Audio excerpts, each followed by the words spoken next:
His name was Jeremiah Johnson. I love comedy, and I did comedy in the... Why do you make everything seem so special? Robert Redford, often seen as a magnet for misfortune, has finally opened up about the tragic struggles he's faced over nearly 9 decades.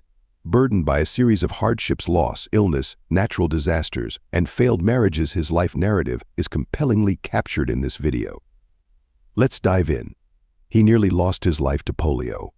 Despite the artistic contributions and positive energy Robert Redford has shared with the world, his life has been riddled with an astonishing array of hardships, misfortunes, death, dysfunction, calamity, and tragedy. Before his screen debut in the 1960 film Tall Story, Redford had already faced more adversity than many encounter in a lifetime. Unfortunately, his later years have not been any kinder. In 2011, though typically a private individual, he chose to share more about his life. The biography Robert Redford, the biography, co-authored with Michael Fenny-Kalin, offers an in-depth look at his journey, revealing many previously unknown details about the life of this mega-famous actor. One of the most striking revelations concerns his childhood at just 11 years old. In the spring of 1949, Redford awoke with crusted eyelids and limbs that wouldn't move. It took weeks for anyone to inform him, but he had contracted polio, a devastating illness characterized by severe breathing problems, paralysis, and often fatal outcomes. In the 1950s, a vaccine came close to eradicating polio, but Robert Redford grew up during the 1930s and 1940s, a time when the disease was rampant. Although polio has existed for thousands of years, it reached pandemic levels in the 20th century. Highly contagious, polio often presented asymptomatically in most cases, complicating efforts to track its transmission and isolate those infected. In approximately 2% of cases, the disease led to severe muscle damage and paralysis, affecting even the vital muscles needed for breathing. The breathing difficulties associated with polio resulted in the invention of the iron lung, a device that trapped thousands of young children and is still utilized by some today. The global campaign to eradicate wild polio stands as one of science's greatest achievements. Unfortunately, this advancement was not available to Redford during his childhood. In the mid-1940s, amidst the pervasive fear of polio, Robert Redford contracted a mild yet debilitating form of the disease, likely after swimming in the ocean. While severe cases often required iron lungs, Redford's illness confined him to bed for 2 weeks. During those years leading up to Jonas Salk's groundbreaking vaccine, the shadow of polio loomed large over childhood. Iron lungs were a common sight, and the threat of the disease was ever present. In a 2012 short film he directed as part of the 3D documentary Cathedrals of Culture, Redford paid homage to Jonas Salk, focusing on the San Diego Salk Institute for Biological Studies and the pivotal moment when Salk's vaccine emerged as a response to the polio epidemic. Redford's personal experience during a time when polio was a genuine threat made the announcement of Salk's vaccine transformative news for him. Robert Redford's upbringing in the Los Angeles area was heavily influenced by his parents, Martha and Charles Redford. Charles, a milkman who transitioned to an accountant for Standard Oil, worked tirelessly to support the family during the Great Depression, a period marked by the longest and most severe economic downturn in U.S. history. The era brought about a dramatic decline in industrial production, soaring unemployment rates, and significant hardships for families. Unfortunately, Charles's demanding work hours left him little time for his family. In the absence of a consistent paternal presence, Charles's brother David emerged as a surrogate father figure for young Redford. As Redford explored sports, academics, and the arts, he likely drew inspiration from his well-rounded uncle. David was not only a talented football player but also fluent in 4 languages, leaving a lasting impression on Redford during their shared time together. A member of the U.S. military, David served as an interpreter in General George S. Patton's Third Army. During furloughs, he would play baseball with Redford, becoming an influential figure in his life. As the visits became less frequent, their impact grew stronger, with David always appearing in uniform, embodying the weight of his wartime experiences. Their shared moments, including trips to the movies, created cherished memories for Redford. One film that particularly resonated with him was The Fallen Sparrow, featuring John Garfield. While the film was dark and eerie for a young Redford, it ignited a lasting appreciation for Garfield's work, further shaping Redford's artistic sensibilities.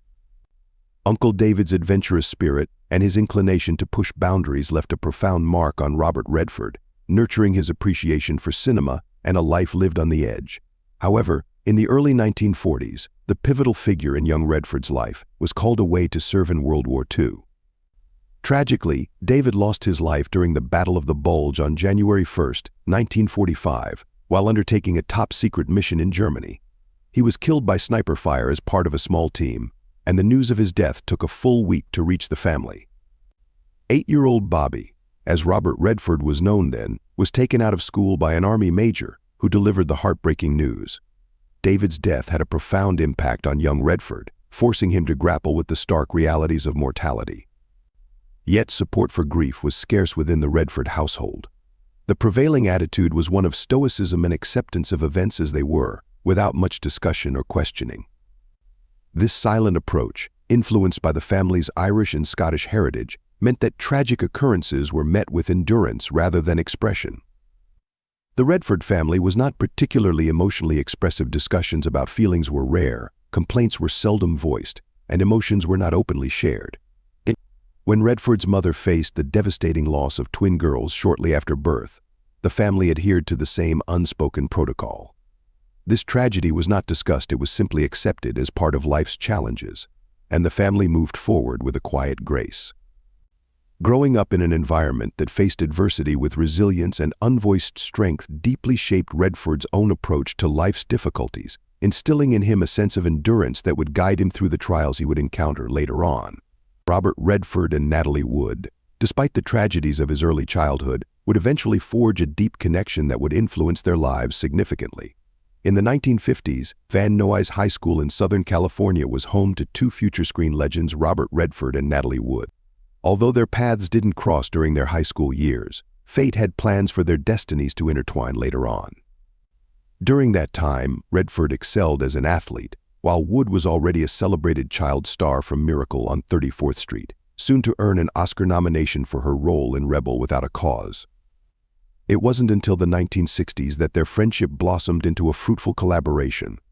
They worked together on films like Inside Daisy Clover and This Property is Condemned, where Redford landed a breakthrough role that earned him a Golden Globe, largely thanks to Wood's recommendation.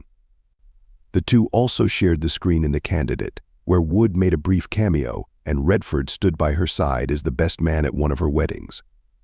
However, their enduring friendship was forever altered by tragedy in 1981 when Natalie Wood died under mysterious circumstances during a boating trip around Catalina Island. She was with her husband, Robert Wagner, and actor Christopher Walken when she drowned. The exact circumstances of how and when she entered the water remain unclear, leading to ongoing speculation and intrigue. Wood's untimely death at the age of 43 was a profound loss for the film industry, considering her multiple Academy Award nominations and her illustrious career that left an indelible mark on Hollywood. Natalie Wood's tragic demise was made even more haunting by her deep-rooted fear of water, which had plagued her since childhood. According to her sister, Lana Wood, the mere thought of Natalie boarding a dinghy raised immediate concerns. This long-standing phobia cast doubt on the notion that her death was simply an accident, particularly given her aversion to large bodies of water. Lana emphasized that her sister would never intentionally place herself in such perilous circumstances. In fact, Natalie was so fearful of water that she wouldn't even swim in her own pool. With this fear in mind, Lana believed that Natalie would never have attempted to leave the yacht for the shore alone, especially not dressed in a nightgown. The ambiguity surrounding the circumstances of Natalie Wood's death continues to fuel speculation and uncertainty.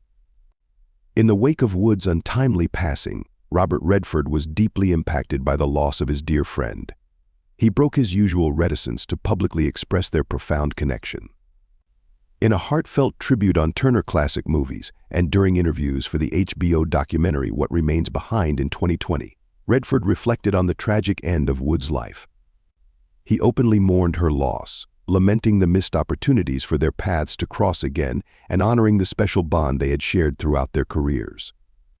The loss of Natalie Wood was not the first time Robert Redford faced the heart-wrenching tragedy of losing an important woman in his life.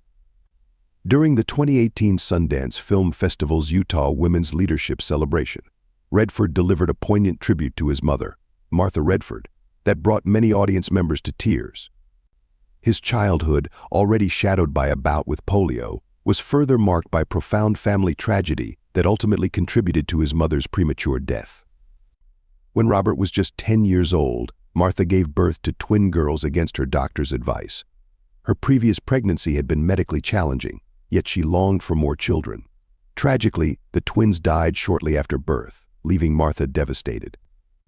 In the aftermath, she developed a persistent blood disorder linked to the trauma of that loss, which ultimately led to a hemorrhage and claimed her life in 1955, when Robert was only 18. Despite the struggles, Martha remained a steadfast supporter of her son throughout his teenage years, even acknowledging that he had not made things easy for her. Redford spoke movingly of her unwavering faith in him, expressing that she believed he had a special spark that would eventually lead to success, a belief that would tragically go unfulfilled as she passed away at the young age of 40, just 5 years before his film debut. In his tribute, Redford celebrated his mother's qualities: her infectious smile, adventurous spirit, and unwavering positivity. Addressing an audience that included longtime friend Jane Fonda, he reflected on his deep regret for not fully appreciating her during her lifetime. He admitted that, like many young people, he took her for granted in his youth, a realization that now weighs heavily on him. Robert Redford now longs for the opportunity to express gratitude to his mother, Martha, who passed away before he could convey his appreciation for her unwavering support. His teenage years, set against the tumultuous backdrop of post-World War II America, were marked by significant tensions, including rampant racism that permeated Southern California. Growing up in Van Nuys, Redford found himself embroiled in racial gang conflicts, often becoming a target for bullying from members of Puke's gang. Despite his later status as a Hollywood icon, he exhibited a rebellious streak during his adolescence, even participating in a street gang. This phase of his life was fraught with danger and risk, culminating in a harrowing incident that nearly cost him his life. In one instance, a fellow teenager named Felix targeted Redford, likely fueled by jealousy over his success in school, track, and popularity with girls. As the bullying intensified, Redford learned quickly that he had to toughen up to survive. In a particularly perilous dare concocted by his tormentors, he found himself forced onto a rooftop. Eager to prove his toughness and conform to the expectations of his peers, Redford took the reckless challenge of jumping off the roof, a decision that almost turned fatal. This early encounter with fear and mortality shaped Redford's perspective on life. One can either confront their fears or be ruled by them. The choices he faced were stark, serving as a critical lesson that would influence his future endeavors. The audacity he displayed in leaping off that rooftop bolstered his standing among his friends, and although he narrowly escaped serious injury, he continued to engage in risky behavior. Petty theft, particularly stealing alcohol from local stores, became a favored pastime during his teenage years, reflecting a rebellious spirit that defined much of his youth. In the years that followed, Robert Redford's rebellious nature manifested in various ways, from experimenting with hashish and marijuana to diving headfirst into the underground drag racing scene in Santa Barbara. One harrowing incident, recounted in his biography, involved a dramatic crash at 90 mph during a race, a close call that left him fortunate to escape with his life. This rebellious streak persisted until he turned 16, at which point his run-ins with the law intensified. He was arrested for possessing stolen jewelry, an event that marked a significant turning point and effectively ended his foray into a life of crime. As he moved into his late teens, Redford opted to drop out of college. After graduating from Van Nuys High School in 1954 with commendable grades and a solid sports background, he earned a sports scholarship to the University of Colorado at Boulder. Initially attracted by the university's baseball program, he quickly shifted his focus toward studying art, abandoning his dreams of an athletic career. However, Redford struggled to find his footing socially. He eventually befriended a senior member of the Kappa Sigma fraternity, which provided him with a much-needed social network that helped alleviate his sense of isolation. This new circle sparked increased artistic creativity, but also served as a slippery slope. Within months, he became deeply entrenched in the campus drinking culture, indulging in excessive alcohol consumption, engaging in wild pranks, and prioritizing reckless activities like drag racing and motorcycle riding over his studies. Though Redford gained popularity within these drinking circles, his erratic behavior earned him a reputation as a loose cannon, further complicating his already tumultuous journey. The specifics surrounding Robert Redford's departure from the Kappa Sigma fraternity and his subsequent expulsion from the University of Colorado are indeed shrouded in mystery, as the authorized biography does not elaborate on the actions that led to these consequences. However, it is evident that these events marked a significant turning point in his life. Following the death of his mother when he was just 18, Redford's drinking escalated, ultimately resulting in the loss of his baseball scholarship. Unable to afford tuition, he left the university after only 18 months, which propelled him onto a different path. Despite this setback, Redford's education and personal development continued in a different form. He seized the opportunity to explore his artistic side, learning to paint in Florence and Paris.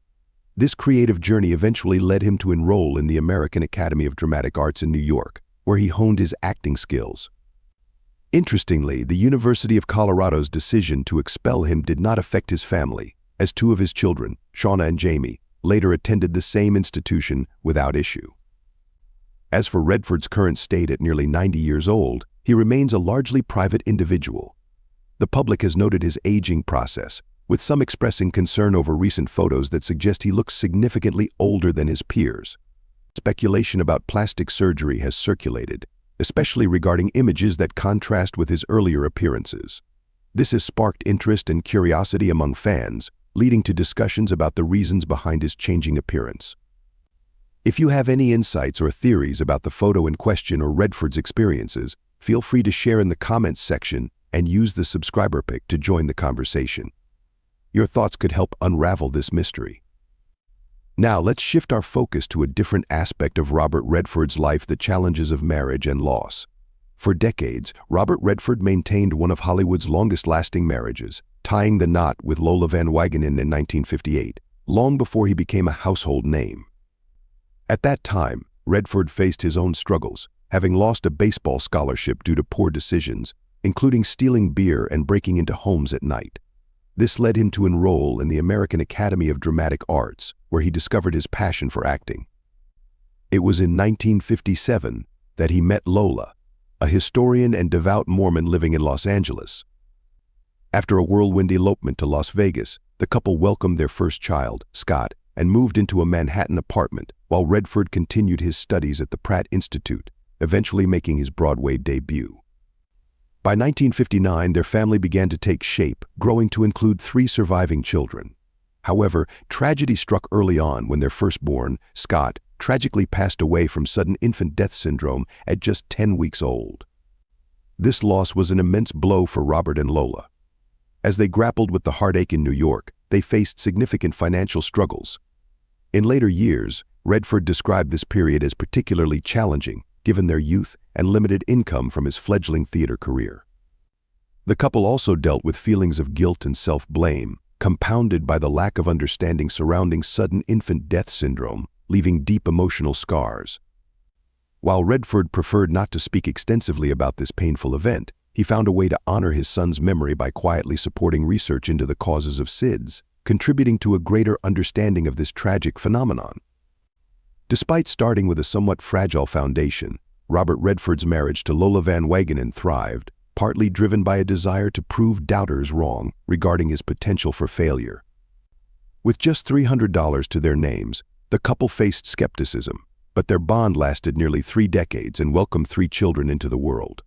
They ultimately separated in 1985, and it took Redford 16 years to openly discuss their divorce. In 2001, he publicly stated that their split was amicable, a mutual decision that felt right for both of them. Even after the separation, he emphasized the enduring love, affection, and friendship they shared, proudly noting their success in raising resilient children who handled the divorce remarkably well. Redford aimed to break the mold of the stereotypical narrative surrounding failed marriages in show business, yet ultimately found it impossible to completely escape that fate. Looking back on life after the divorce, Redford admitted to experiencing a sense of disorientation. After navigating unsuccessful relationships with Sonia Braga and Kathy O'Rear, he found lasting companionship with artist Sabiel Sagers in 1996, a bond that endured for over a decade. Redford finally married Sibylle in 2009, nearly 25 years after his first divorce, though the couple had been cohabiting at Redford's Sundance home since the mid-80s. The couple's journey wasn't without its hardships, particularly concerning their second son. 3 years after the devastating loss of their first child, Scott, Robert and Lola faced another harrowing experience with the premature birth of their second son, Jamie, who arrived 7 weeks early. Born with respiratory complications, Jamie's life hung precariously in the balance, echoing the trauma they had previously endured. To compound their worries, Lola's health was also at risk during this time. In 1962, Jamie Redford was born prematurely and diagnosed with hyaline membrane disease, the same condition that afflicted John F. Kennedy's second son, Patrick. With only a 40% chance of survival, both Jamie and Lola defied the odds, bringing immense relief to the Redford family. However, Jamie's challenges were far from over. In his teenage years, Jamie Redford battled ulcerative colitis, a chronic digestive disorder characterized by inflammation of the colon, infections, and compromised blood flow. This condition led to severe complications, ultimately resulting in cirrhosis. At just 31 years old, Jamie faced the daunting reality of needing a liver transplant. He not only underwent the removal of his colon but also the transplant itself. Although the initial surgery offered a glimmer of hope, it failed to resolve Jamie's ongoing health challenges, necessitating a second transplant. Robert Redford described the desperate search for a compatible organ during this harrowing period as the worst 12 weeks of their lives. While filming Quiz Show in New York, Redford made the effort to fly to Omaha every weekend to be by Jamie's side throughout his hospitalization. After enduring this grueling journey, Jamie slowly recovered following his second transplant, although serious complications persisted. Remarkably, he not only survived but thrived, carving out a successful career as a filmmaker and producer over the next 3 decades. However, tragedy struck when Robert Redford's son succumbed to liver cancer, casting a shadow over the family. In a 1998 interview with People magazine, Redford hinted at the challenges his children faced, dispelling the misconception that his life was without hardship. He expressed the profound difficulty of witnessing his children's struggles, stating that nothing was worse than seeing them suffer. Despite his rising fame, the burdens his family carried remained ever present. The culmination of this heartache arrived in October 2020, when Robert Redford and his ex-wife, Lola Van Wagenen, faced the unimaginable loss of their son James, who passed away at 58 due to liver cancer. James Redford faced a long battle with liver issues, culminating in a transplant in 1993. He later established an institute aimed at raising awareness about the importance of organ donation. However, in 2019, while waiting for another transplant, James received the heartbreaking diagnosis of bile duct cancer.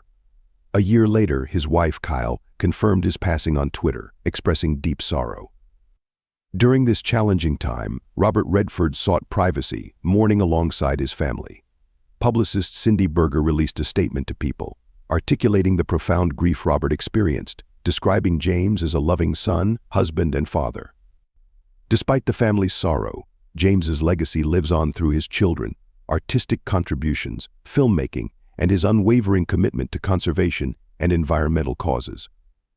The statement highlighted the significant impact James had on those who loved him and the lasting mark of his life's work. Tragedy, however, was not confined to James alone. Robert Redford's eldest daughter, Shauna, also faced a devastating loss when her fiancé was murdered in 1961. Shauna found her calling in the world of art, but her life took a dark turn in the early 1980s, intertwined with the tragic story of her college sweetheart, Sid Wells. While studying at the University of Colorado, Sid, a journalism student, had rented a room in his apartment to Thane Smika. In January 1983, just 8 months later, Sid was found dead, a victim of a gunshot wound to the head. The police quickly identified Smika as the prime suspect, particularly since he was due to pay rent on the day of the discovery. Despite being arrested, Smika was released due to insufficient evidence.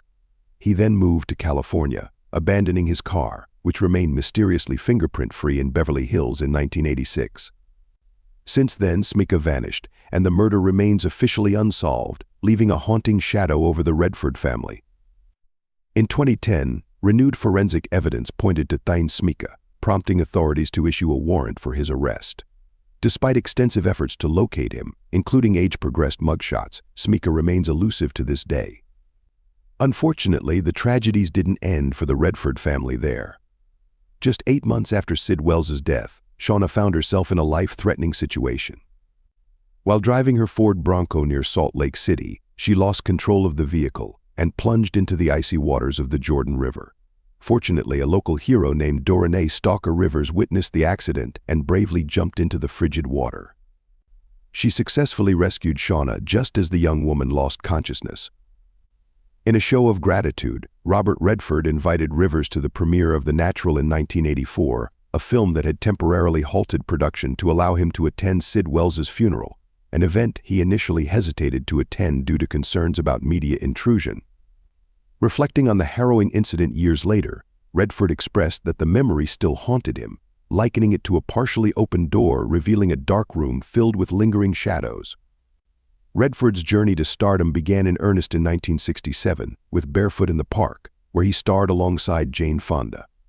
Despite her deep admiration for him, their relationship remained strictly platonic. Fonda fondly recalled Redford as a fantastic kisser but noted his discomfort with love scenes. A pivotal moment in Redford's career arrived with Butch Cassidy and the Sundance Kid, co-starring Paul Newman. Initially, the studio considered iconic names like Marlon Brando and Warren Beatty for the role. However, after meeting Redford, Newman insisted on casting him instead, leading to a remarkable partnership. Their undeniable on-screen chemistry propelled the film to an astounding box office success, grossing over £80 million and solidifying Redford's place in Hollywood history. This marked the beginning of the extraordinary friendship between Newman and Redford, a bond that would endure until Newman's passing in 2008. Beyond their cinematic collaborations, Newman stood by Redford during the difficult dissolution of his 28-year marriage to Lola. Their friendship thrived on shared laughter and lightheartedness. Known for his playful humor, Redford once gifted Newman a dented, engine-less Porsche for his 50th birthday, wrapped with a bow. In a classic display of their playful rivalry, Newman had the car crushed and returned to Redford. Unfazed, Redford transformed the wreck into a garden sculpture and delivered it to Newman's home in Connecticut, just a mile away. Their friendship was marked by an unspoken agreement to never discuss the pranks they pulled on each other, including the infamous Porsche incident. For Redford, this friendship held profound significance. Newman was a true friend. While Redford received acclaim for his Adonis-like portrayal of Sundance, the constant focus on his looks became a heavy burden. He was even denied a role in The Graduate because he had never faced rejection from a woman. This made Redford view his chiseled appearance as more of a limitation than an asset. He longed for recognition based on his acting talent rather than his physical attributes, wanting to be regarded as an actor, not a supermodel. For him, the core motivation for entering the profession was the craft of acting. While many actors took pride in their ability to deliver convincing performances, Redford found that all the attention was directed toward his blonde hair, overshadowing his true passion. In his later years, Robert Redford has enjoyed a remarkable fortune of $150 million, amassed from blockbuster hits like The Way We Were, Indecent Proposal, and All the President's Men. Now a proud grandfather of 7, Redford resides with his second wife, Sibyl Sagers, on his expansive 6,000-acre ranch in the picturesque landscapes of Utah. Despite the glamour of Hollywood, Redford opts for low-key celebrations, finding peace and contentment in the serene beauty of his surroundings. As he contemplates the passage of time, he embraces the reduced focus on his appearance, allowing his talent and craft to take center stage rather than superficial qualities. Family gatherings at the Utah ranch mark his birthdays, but they are devoid of glitz, reflecting his preference for simplicity and quiet joy. Thank you for joining us today, and we look forward to seeing you in our next episode.